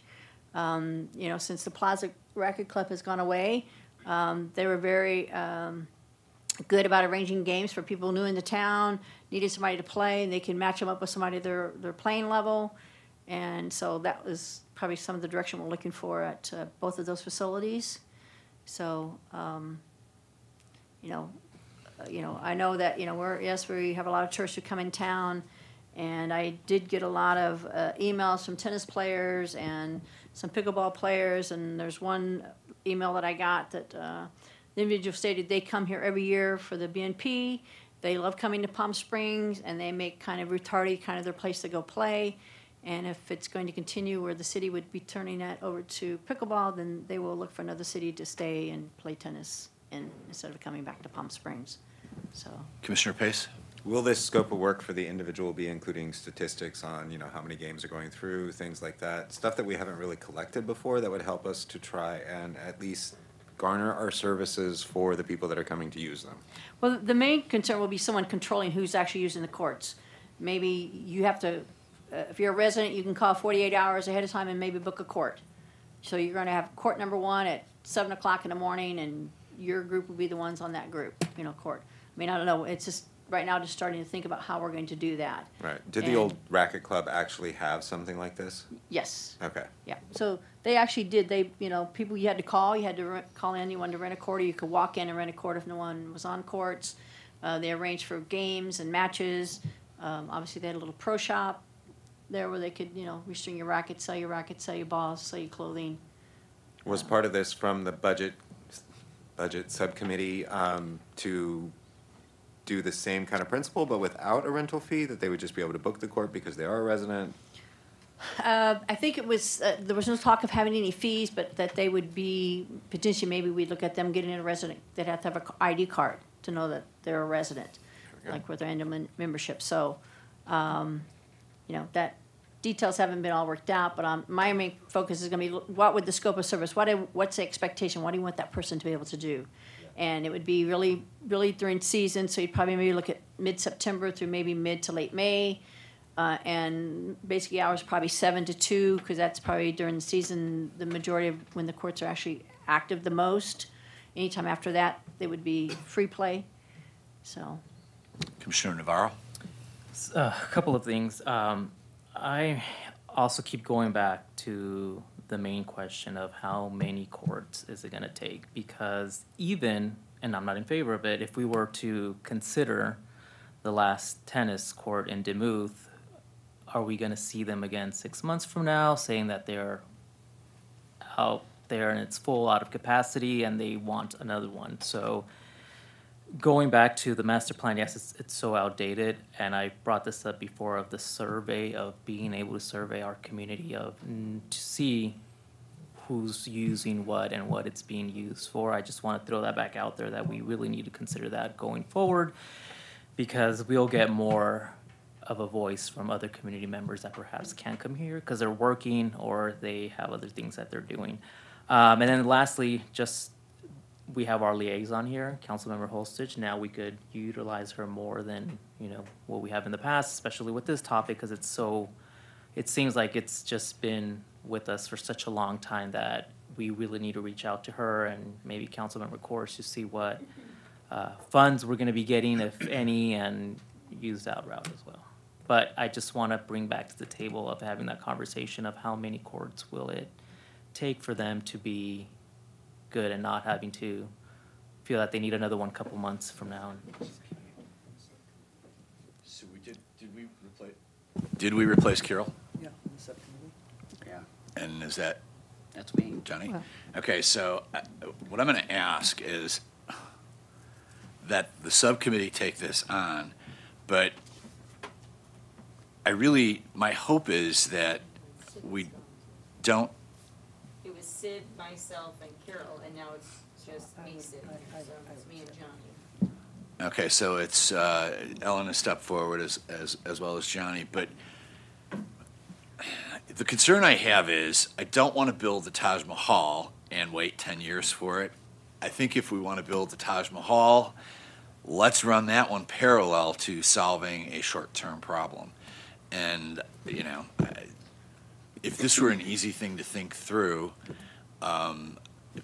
we would just do it right here and it would be done. I know it's not simple, but I have to say that on the issue, I do have a concern about saying to people that you've got to move from where you are to go someplace else. I'm not crazy about telling tennis players, you can come back here 2 years from now. Those people that play tennis at that park are not, from what I can tell, the professional people that play it at Ruth Hardy. They wouldn't ever be accepted to roll into a game there because they're really just getting started.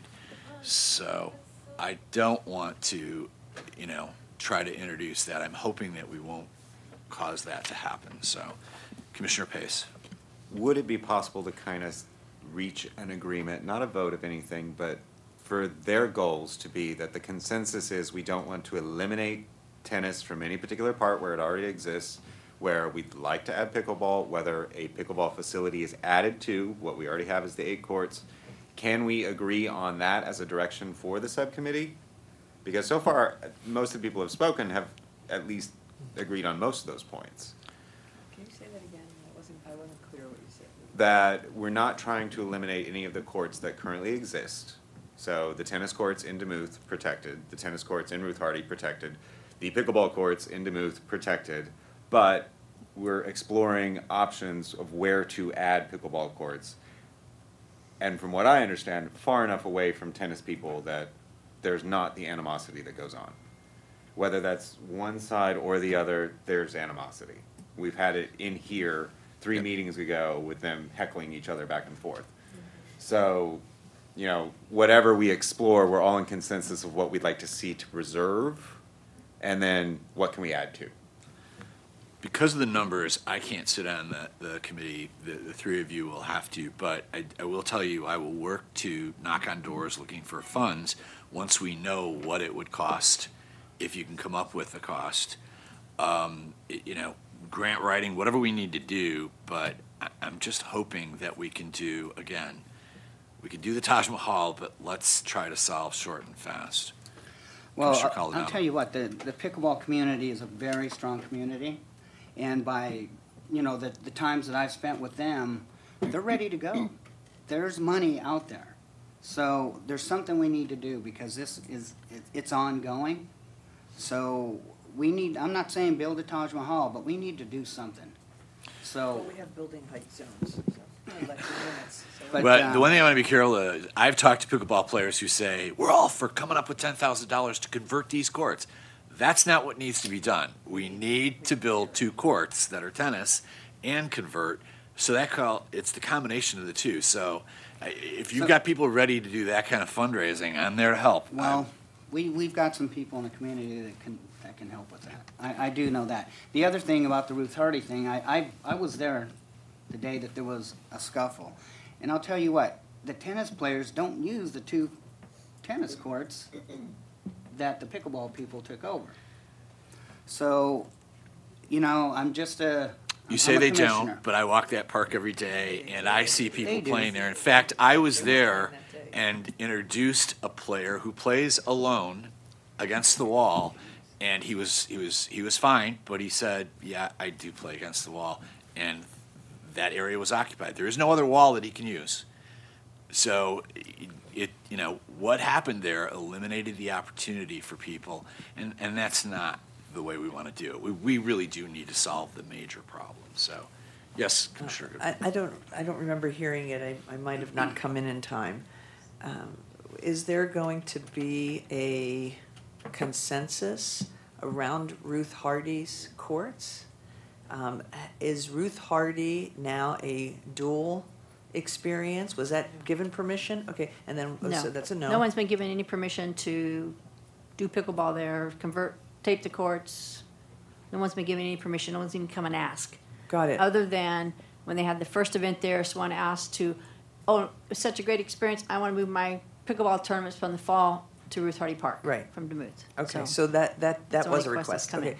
that's come Okay, I actually was told I take tennis lessons actually, and my where I take tennis lessons, they told me I should go to Ruth Hardy Park because there's a wall, and so people are actually being referred to go to that court with a wall to actually practice on a public court, and so I thought that was really quite interesting. I didn't even know the wall existed, but.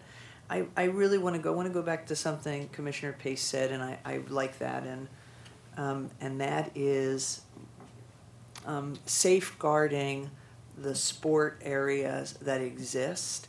I don't know if a motion needs to be passed or a discussion, but to give Vicki direction that Ruth Hardy Park is exclusive for tennis on those tennis courts, and that Demuth has their assigned pickleball courts. And I think we should safeguard Ruth Hardy. My question is just to come up with a short-term solution very quickly to be able to accommodate whatever needs to be accommodated, to not take away the tennis courts, but do the blended line on the existing courts at Demuth so that there is an alternative and an option. And we might put into a process or a protocol that tennis players might have priority for those courts, and we can put up a sign, especially if you're going to have staff people, since we know they do play tennis there, but not as frequently and not necessarily at the same hours. So now you can come up with an immediate solution while the committee, I don't think the committee would ever bring a Taj Mahal. We might bring new bathrooms. But I do think there is land out there. I think there is space out there for very separate experiences. For pickleball, whether it's building 2 new tennis courts or actually just building brand new pickleball courts and being done with that. Commissioner Armstrong. Well, I think effectively that would be turning that court into a pickleball court, how it would be used. I mean, it would discourage tennis users. I mean, why not make all the courts there blended then? Yes, that's what I'm suggesting. Yeah, I mean, every single court would be blended? In Demuth. Okay, all right. And have a designated court that would be for tennis, should people want to use the court for tennis. But I think what Commissioner Armstrong is actually saying is you would be converting the pickleball courts to a ten- tennis court, which is not physically possible. Well, that's what I'm saying. Effectively, with your idea, I think you'd be turning that court over to pickleball. You'd be surrendering it. Yeah.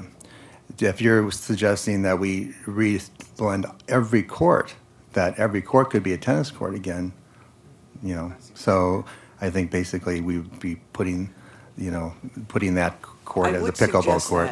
Should we decide on a location and a design, and we're able to secure the funds to build a new pickleball area, then those would be converted back to tennis courts. Right. Well, I don't know if we're going to vote. I have to leave. I mean, our meeting is half hour over, and I have another meeting, so I'm not sure if we're going to have a motion or not, but I do need to go, so. Do we want to entertain a motion on this?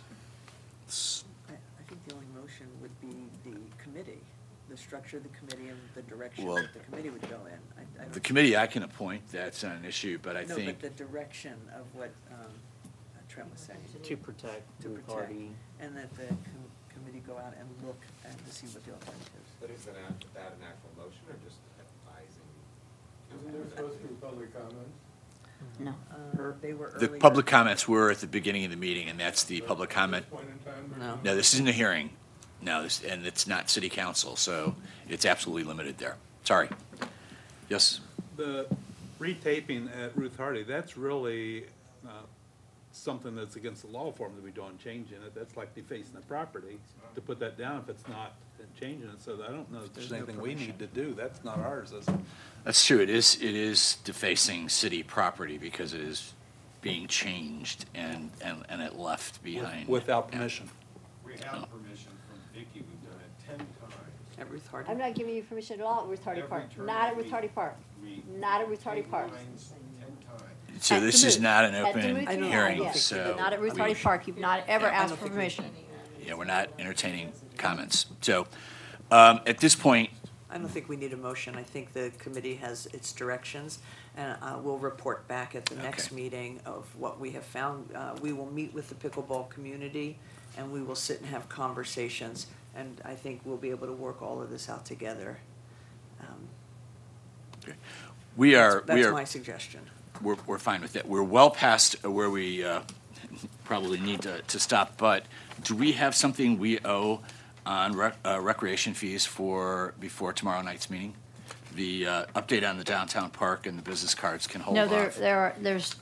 I checked the agenda and there was nothing on the agenda for the fees. Okay.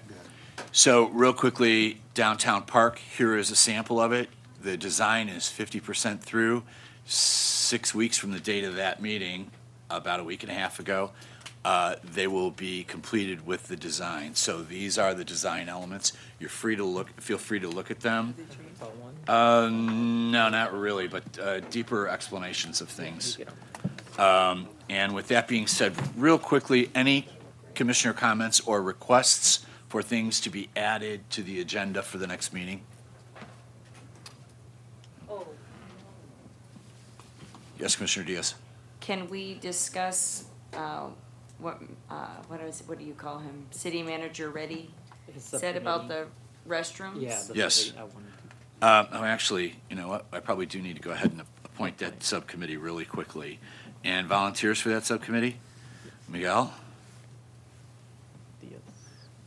Bowley and Commissioner Diaz. So Alan Bowley, Miguel, and Navarro, and Commissioner Diaz.